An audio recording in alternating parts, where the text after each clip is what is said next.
Gold, trusted gold buyers. మీరు తాకట్టు పెట్టిన బంగారాన్ని విడిపించి ఈ రోజు ఉన్న మార్కెట్ ధరకు కొనబడను.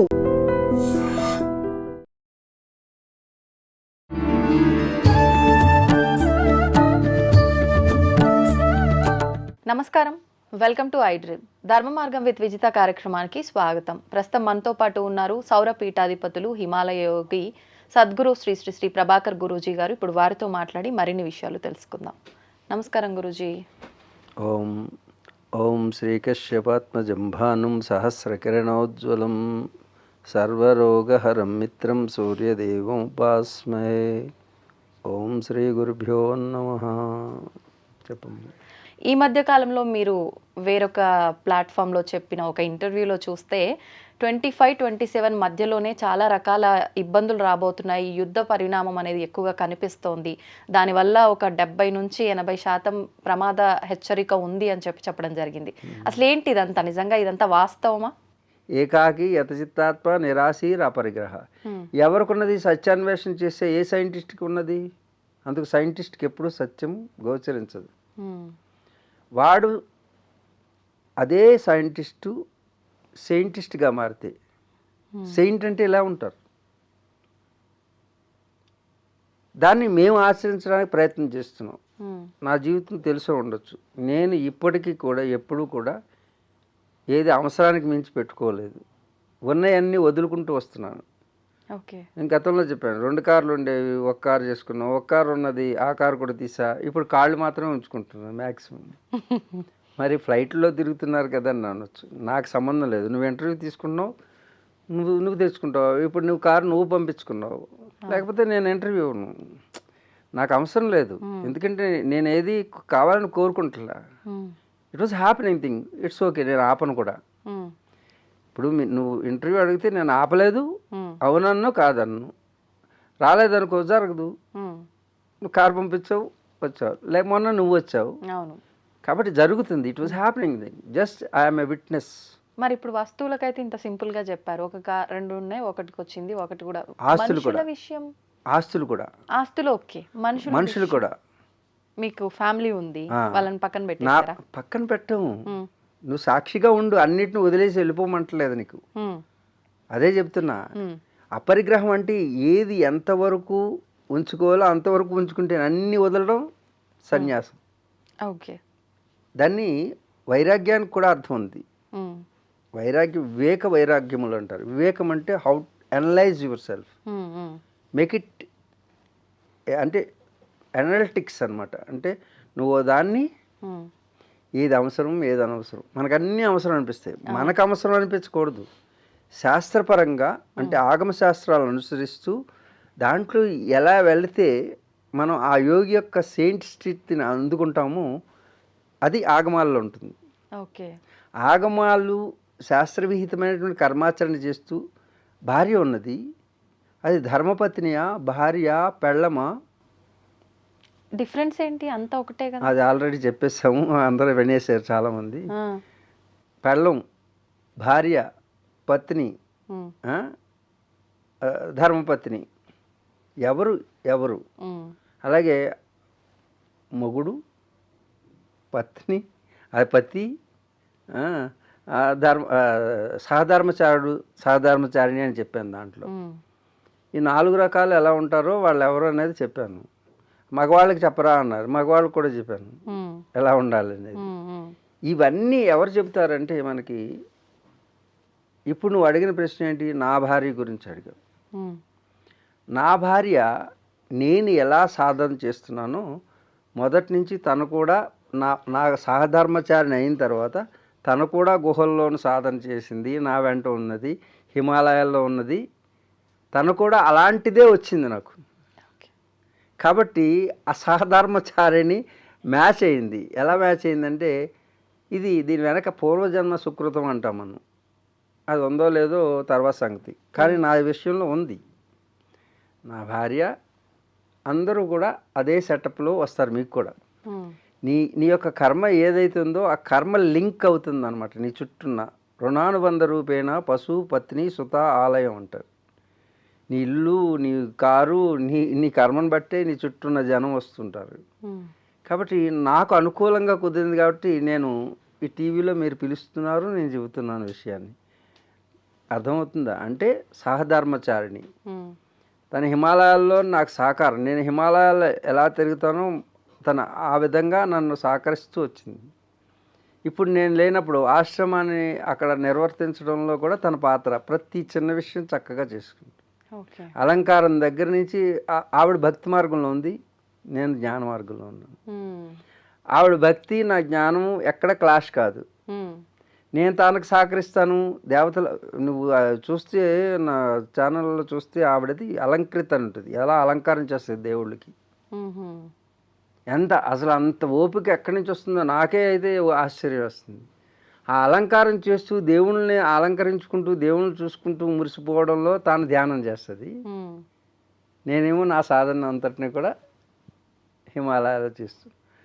ఇద్దరు భార్యాభర్తలు. సహధర్మచారిణి అంటే భార్యాభర్తలు కాదు, సహధర్మచారిణి అంటే ధర్మాన్ని ఆచరించడానికి ఒక సహాయకారిగా ఉంటుంది. మరి భార్య ఎప్పుడవుతుందండి? సహధర్మచారిణి అంటే ఈ శరీరంతో మనం ఉన్నప్పుడు స్త్రీ పురుషుల యొక్క సంబంధం ఎప్పటి వరకు ఉంటుందంటే, ఈ ప్రకృతిలో నీకు శరీరం ఇచ్చినటువంటి ఈ ప్రకృతికి తిరిగి నీ వారసులుగా ఒకరిని సంతానాన్ని అందజేసి, ఆ సంతానం ఉత్పత్తి చేసిన తర్వాత, ఎందుకు ఉత్పత్తి చేయాలంటే ధార్మికులు అయినటువంటి మనలాంటి వాళ్ళు, అంటే మనలాంటి వాళ్ళు కాదు, ధార్మికులైనటువంటి వాళ్ళు సంతానోత్పత్తి చేయలేదనుకో, ధార్మిక సంతానం లేకుండా దుర్మార్గుల సంతానం పెరుగుతుంది. అందుకు భూమికి ధర్మాచరణ చేసేవాళ్ళు లేకపోతే భూమికి భారం అయిపోతుంది. అందుచేత మన ఋషులందరూ కూడా పిల్లలు కన్నారు. ఆ ఋషిప్రోక్తమైనటువంటి సాంప్రదాయాన్ని నా తల్లిదండ్రులు, వాళ్ళ తల్లిదండ్రులు, వాళ్ళ తల్లిదండ్రులు ఆచరిస్తూ మేము గృహస్థాశ్రమాన్ని స్వీకరించాం ఋషి పరంపరలో. ఓకే. కాబట్టి మన సంతానం అనేది ఈ లోకంలో మన ప్రతినిధులుగా ధర్మాచరణకు ఉపయోగపడేటట్టుగా వాళ్ళని తయారు చేయడానికి మన డిఎన్ఏ వాళ్ళలో ఉంటుంది కాబట్టి వాళ్ళు కూడా అలాగే ఉంటారు.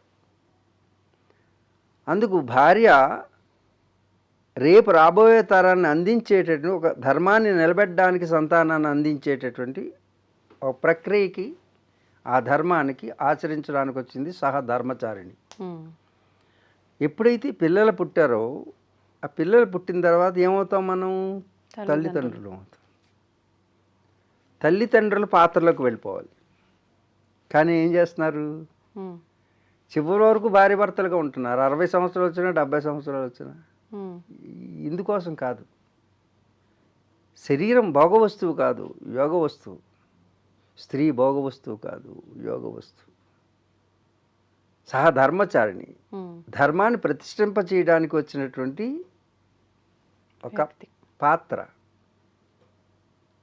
అంచేత పిల్లలు పుట్టిన తర్వాత తల్లిదండ్రులుగా ఉండడం, తల్లిదండ్రులుగా మారిపోయాము మనం. భార్యాభర్తలు వెళ్ళిపోయారు. ఈ తల్లిదండ్రుల తర్వాత మన బిడ్డలకి పెళ్లి చేసి వాళ్ళ తల్లిదండ్రులు అయితే మనం ఇద్దరం సన్యాసాశ్రమం తీసుకుంటాం. అంటే బ్రహ్మచర్యము, గృహస్థ, వనప్రస్థ, సన్యాస అనే చతుర్విధ వర్ణాశ్రమాలు మనకు పెట్టారు. వర్ణాలు, ఆశ్రమాలు.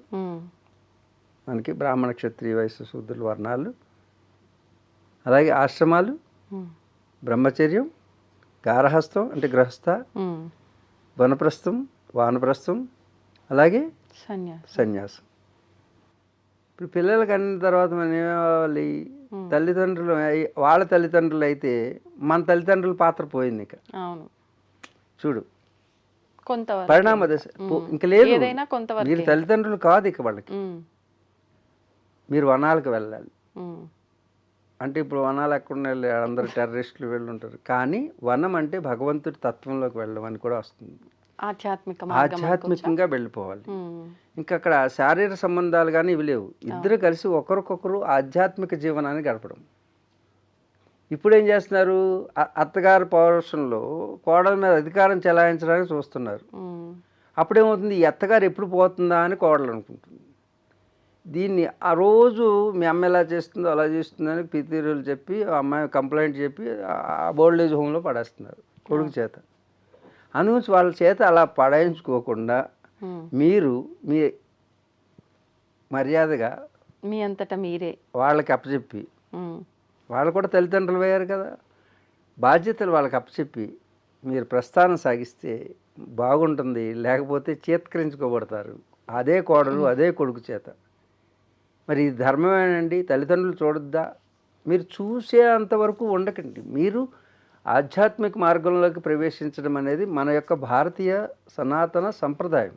ఉమ్, వనప్రస్థం చేయడం, ఉమ్, వనప్రస్థం చేసిన తర్వాత వనాలకు వెళ్ళడం, లేకపోతే వనం అంటే భగవంతుడు, భగవంతుడి మార్గంలోకి వెళ్ళడం. ఇప్పుడు ఇది అయిపోయిన తర్వాత వనప్రస్థం అయిన తర్వాత మనకి సన్యాసం. ఉమ్, ఇప్పుడు భార్య భర్తకి సహకరించుకుంటుంటుంది వనప్రస్థంలో, ఏది ఆధ్యాత్మిక మార్గంలో.